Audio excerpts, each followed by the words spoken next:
Keep on riding with us as we continue to broadcast the balance and defend the discourse from the Hip Hop Weekly studios. Welcome back to Civic Cipher. I'm your host, Ramses Ja. He is Ramses Ja. I am Q Ward. You are tuned in to Civic Cipher once again. Indeed you are. And it was very, very nice to hear your voice just now, because you seem very composed, and I'm having a tough one this show. And normally, or sometimes, that's flip-flop, but you're in the pocket. it's just a difference of our emotions always. Yeah. Right? You are feeling sadness when your brother is feeling anger. Mm-hmm. And the way that those emotions come out is very, very different. It's not composure that you're noticing. It's me trying not to flip over. Okay. Well, stick around, because we have happier news to talk about. President Kamala Harris. That's new. And that gives me a little bit of hope. But before we get there, it's time to discuss BABA, Becoming a Better Ally Baba. And today's Baba is sponsored by Friends of the Movement. You can sign up for the free voter wallet from FOTMglobal.com to support Black businesses and allied businesses, as well as make an impact with your spending. Again, that's FOTMglobal.com. Today, I'm asking you to watch a film. Easy work. You can find it on Facebook. You can find it on YouTube. It's called Where Olive Trees Weep. I'm going to share a blurb from their website. The film gives background into the current crisis in Israel-Palestine and brings to light the lives of people we met on our 2022 journey in the occupied West Bank. Their universally human stories speak of intergenerational pain, trauma, and resilience. We hope they touch your heart, stir compassion and understanding, and give rise to a pursuit for justice. For without justice, peace remains an empty slogan. Cinema can be a powerful force for change. Our aim, beyond mere education, is to truly move hearts and minds, inspire audiences to echo the calls for freedom, equality, and dignity that have gone unanswered for far too long. The film is our modest contribution towards the dream of an end of the occupation in Palestine, the attainment of equal rights and fair treatment for Palestinian people, and the spreading of healing for all intergenerational cycles of trauma in the region. You can find the film at whereolivetreesweep.com. Again, you can find it on YouTube, Where Olive Trees Weep. And I want you to know I saw this film. It is incredibly powerful. And I'm going to spoil the ending for you, but I just feel like it's important because I really want you to watch it. I really do. Okay? The film was recorded in 2022. So it was before October 7th. And you get a chance to get a glimpse into the life of what it means to be Palestinian. And it's just magnificent. Again, Where Olive Trees Weep. I know that we have some unfinished business with the first half of the show, but perhaps we will table that for a later discussion, or perhaps it will make its way into this conversation. But I do want to give this moment its proper due. President Harris has a little bit of a ring to it. I like that. I know that you know this already, and based on our recording schedule and the way we air, this is news that has been celebrated. But around here, we need to talk about this.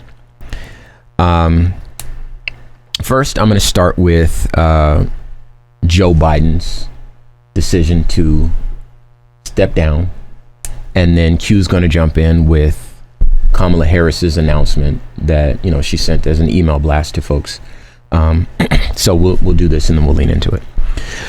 This from Joe Biden. My fellow Americans, over the past 3.5 years, we have made great progress as a nation. Today, America has the strongest economy in the world. We've made historic investments in rebuilding our nation, in lowering prescription drug costs for seniors, and in expanding affordable health care to a record number of Americans. We've provided critically needed care to 1 million veterans exposed to toxic substances, passed the first gun safety law in 30 years, appointed the first African-American woman to the Supreme Court, and passed the most significant climate legislation in the history of the world.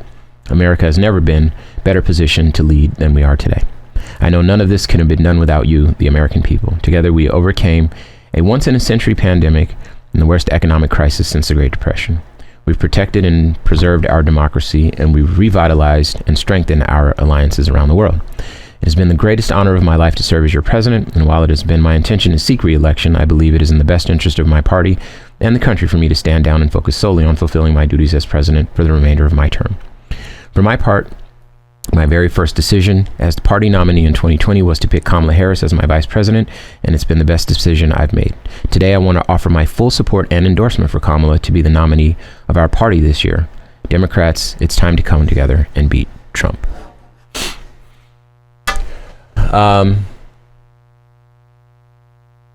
Fantastic. Good show. I was worried. There was a lot of ego there. Father Time comes for all of us. And Father Time wins that battle 100% of the time. And,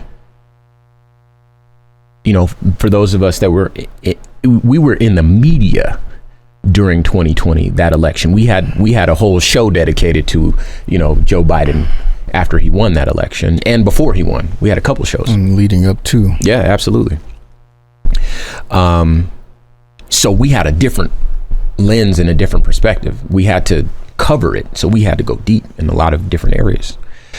And Joe Biden was the candidate at the time that Democrats thought could beat Trump.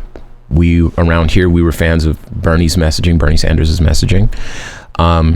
But after the primaries, the powers that be decided that Joe Biden was more electable and appealed more to people in the middle. Wasn't as polarizing as Bernie would have been, and could secure a win. And to their credit, perhaps, they're right. They were right. You know, Joe Biden. Well, who's to say if Bernie would have won or not? I still believe in Bernie, but but Joe Biden won. The thing is, people were excited about Bernie Sanders.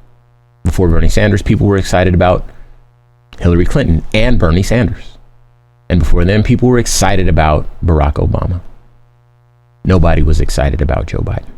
People were excited to get Trump out of office, and that meant a vote for... People were hopeful. There you go. That we could get Trump out of office. Yeah. I don't want to say excited because I remember that I wasn't. And I remember that a lot of people shared my fears, right? Because once upon a time, Trump announced himself as a potential candidate, and we collectively laughed because we felt he couldn't have been serious. Mm-hmm. And as we collectively laughed, he became the president. And the way that people just kind of assumed he would lose when he ran the first time, some people brought that same energy back, cavalier, apathetic approach back again. And I'm like, okay, so we're clearly not paying attention here. Yeah. And we don't have a candidate that we're excited about on top of that. Right. So I don't know if excitement is a word that we can use at any moment prior to those results being announced. Yeah. And then it was more relieved. Yeah, there you go. Than excitement. But, you know, to be fair, that's more or less how Joe Biden rose up in our minds and in a lot of voters' minds. Joe Biden was not polling well. I remember people were speculating that he was going to drop out early on, and then when it ended up coming down to the wire, the Democratic establishment does what it did in 2016 as well. And they says, hey, look, it doesn't matter who has the support. We need somebody that can win the seat. And that was their strategy. So Joe Biden is now the president. Okay. And Joe Biden, the thing that stands out in my mind about Joe Biden, he's done a number of things. This is in no way a knock to Joe Biden. But the thing that Joe Biden represents in my mind is that he is the reason that we didn't have to see Donald Trump's face every day anymore, right? So of all the things that he did, that was the one that on an emotional level really changed so much. Yeah, it meant the most. Meant the most, yeah. But we live in interesting times. Somehow, Donald Trump getting arrested and having his mugshot shown. This was the president. His mugshot? Like he was in jail? That mugshot. And legitimately arrested and legitimately photographed. Yeah. This was not some hoax. Perp walk, all that. This was not some political scheme by the left. Mm-hmm. He did actual criminal things. He did crimes. Was actually convicted of said crimes. Yeah. Still on trial for others. So adjudicated in others. Yeah. So, I mean, your point is well made. Instead of doing what that should have done, we don't elect criminals to office knowingly, right? Do to we? any office, let alone the office. Yeah, but we don't do that knowingly, do we? But rather than that, disqualifying, causing his supporters to like turn away from it, it galvanized them. And then, him being liable for sexual assault, and then him getting found guilty on 34 felony counts. All these things galvanize these supporters. Him being a part of these Epstein documents that his base clamored for them to be released when they thought that the names would be on the other side of the aisle. And then when his name is there repeatedly, it doesn't matter anymore. Right. And on top of that, forget everything that this guy did during his first term as president and campaigning. This is just in the past 2 years. Things he's doing since he's left office made him more popular for them. And that's the crazy thing. Now here's the other part of it. Joe Biden had a bad debate and a bad follow-up interview. I will cede that entirely, right? But that didn't rally Trump's base. They were they had already painted Joe Biden as kind of past his prime and blah blah blah. So that's maybe what they expected. They expected Donald Trump to show up and be Donald Trump, which is exactly what happened. So nothing to see here in terms of what they were seeing. Democrats were disappointed. Republicans were like, yeah, we told you. You know what I mean? But that assassination attempt didn't affect polling, didn't affect the way that people thought it would. No, numbers are more or less the same as they always were, right? But that assassination attempt on Donald Trump, him getting shot in the ear, it was exciting. It made them feel like we have to get this guy into office. See, there's a plot to kill him. The guy that shot him, by the way, was a registered Republican.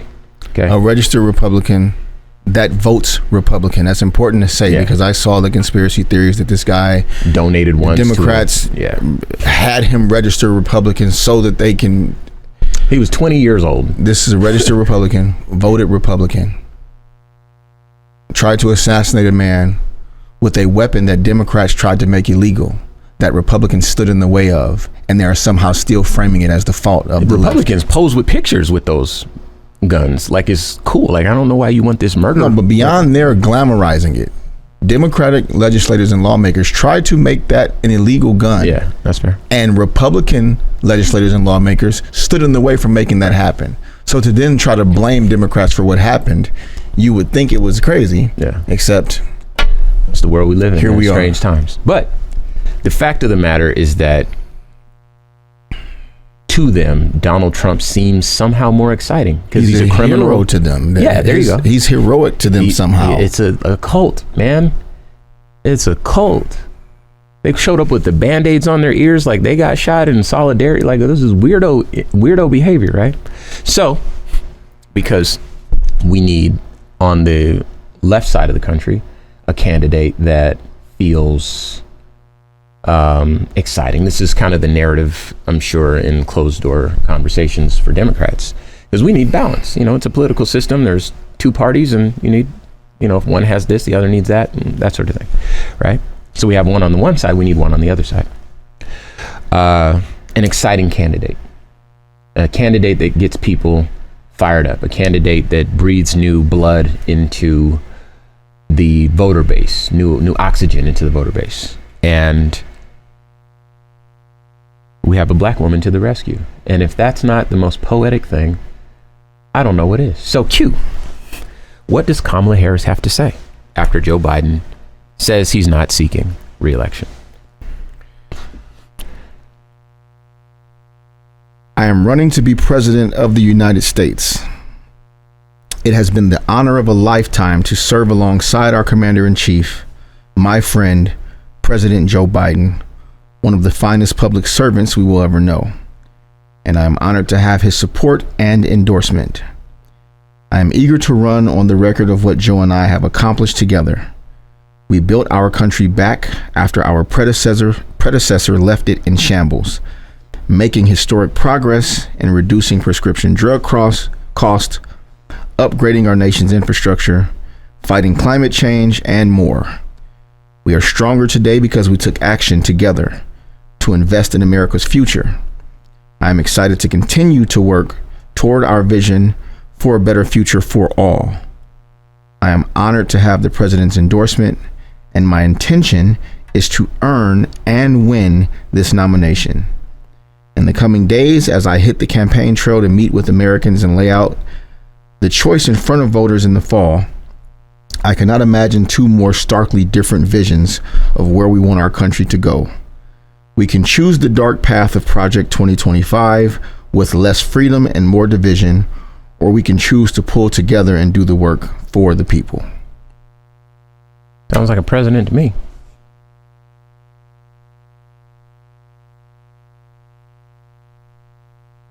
I do not want to pretend like this is not exciting. I do not want to pretend like the idea of President Kamala Harris from the Alpha chapter, AKAs of Alpha Kappa Alpha Sorority Incorporated on the campus of Howard University in Washington, D.C. Shout out to the Skiwis. Isn't exciting. Yeah. And that should have been a super exciting moment. But let me tell you guys where my anxiety has come from since this announcement.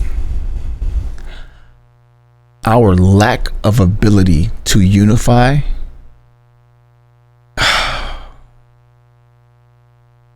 The things that divide us in this country show their faces and make their voices heard the loudest in moments like this. Because immediately, the group of people in this country that feel like a woman of any color is unfit to lead, they have to speak up. And then black people who don't want people to think that they are just supporting her because she's black have to then go the extreme opposite direction to show you all the reasons that they're not, just so they don't get put in the box and want to consider themselves free thinkers. Right? Contrarians with no real cause, just except for to be contrary. I know what you mean. Our Gen Zers, who by no fault of their own have been completely almost left out of most messaging by both parties. Just a lack of ability to reach this generation of brand new voters who are looking for someone to be excited about. Yeah. Why would I go out and vote?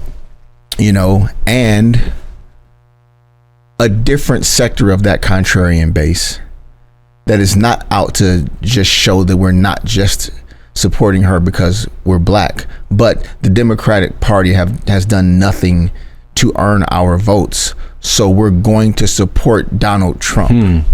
That's a leap. Which is the one of all of those that shines the brightest red light to me. Yeah. I can understand the first part of that thought being expressed. Yeah. I have been let down.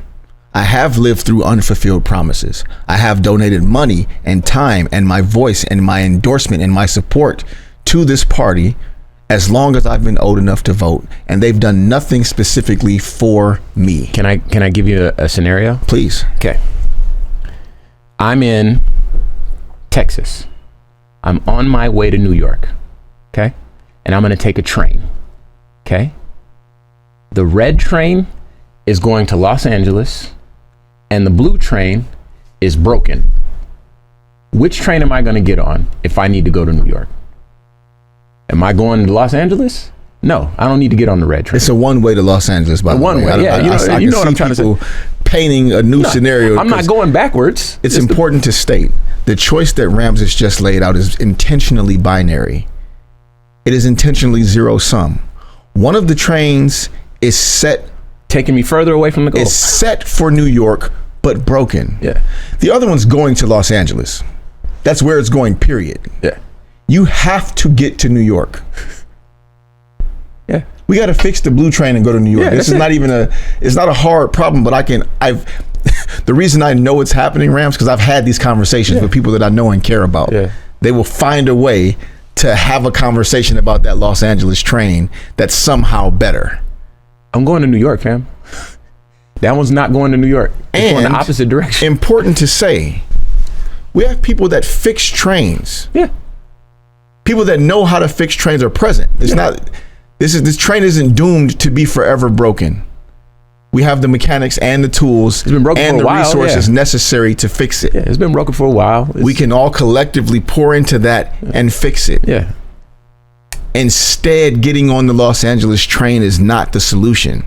However, that is the decision that some people have made. So, we spoke about this before. Black women immediately organized, mobilized, collectively, and got together as soon as this was announced.